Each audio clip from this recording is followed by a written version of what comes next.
لا الہ الا اللہ پڑھ لا الہ الا اللہ۔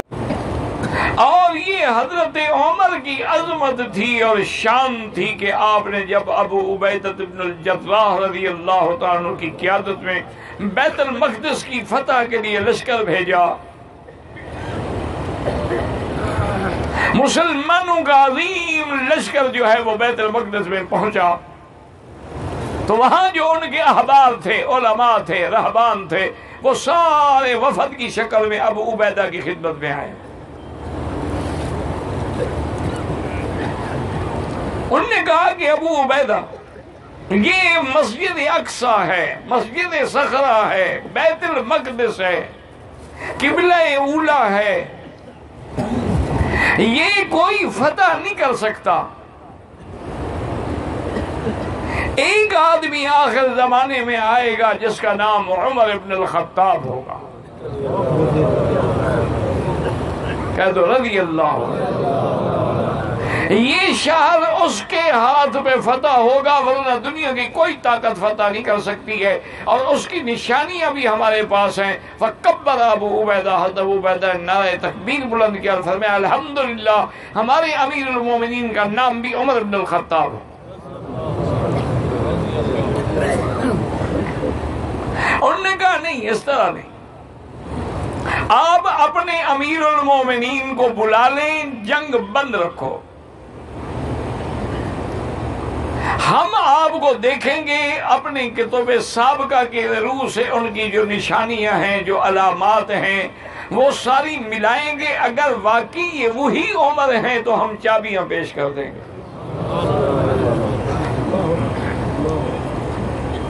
حضرت ابو عبیدہ نے خط لکھا، حضرت عمر نے سب صحابہ کو بلایا، جن میں حضرت علی رضی اللہ تعالیٰ عنہ بھی ہے۔ مشورہ لیا کہ اب کیا مشورہ ہے، مجھے جانا چاہیے نہیں جانا چاہیے؟ بڑا سفر ہے نا، 1 مہینے کا سفر ہے، اس وقت کوئی ہوائی جہاز تو نہیں تھے نا۔ حضرت علی نے فرمایا کہ عمر، اتنا سفر کرنا اور مدینہ چھوڑ کے جانا، اور پھر وہ یہودی لوگ ہیں، ان کی باتوں کا کیا اعتبار ہے؟ میری رائے تو یہ ہے کہ آپ نہ جائیں۔ حضرت عمر نے فرمایا کہ علی، ایسا نہیں ہو سکتا، اگر میں نہ گیا اور جنگ ہوئی اور مسلمان شہید ہوئے تو قیامت میں خدا کو جواب کون دے گا؟ میں ہر حال میں جاؤں۔ آپ نے اپنے غلام کے ساتھ سفر جاری کیا، اور سفر کا یہ عالم تھا، فرمایا ایک دن میں سواری کروں گا، تم پیدل چلو گے، دوسرے دن میں پیدل چلوں گا، تم سواری کرو۔ یہ عدل عمر ہے نا، اب تو باتیں کی جاتی ہیں نا۔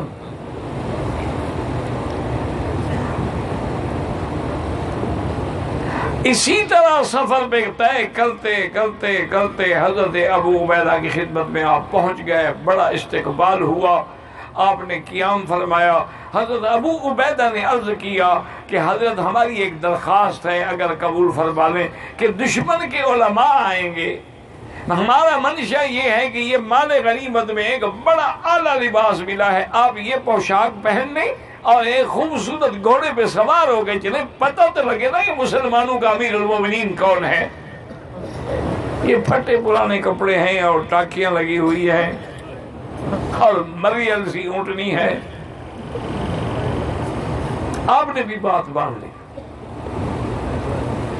اب جب وہ گھوڑا لے آئے سواری کے لیے، آپ نے پوشاک پہنی اور گھوڑے کے رکاب میں پاؤں رکھا، ابھی اوپر بیٹھے نہیں تھے کہ جلدی سے نیچے کودے اور فرمایا ہلاک عمر، ہلاک عمر، ہلاک عمر، عمر برباد ہو گیا۔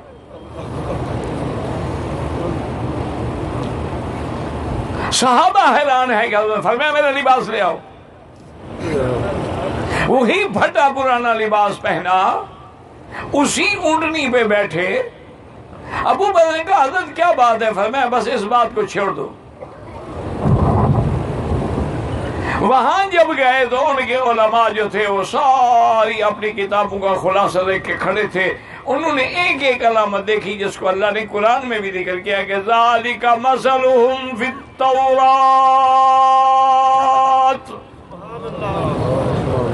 ومثلهم في الإنجيل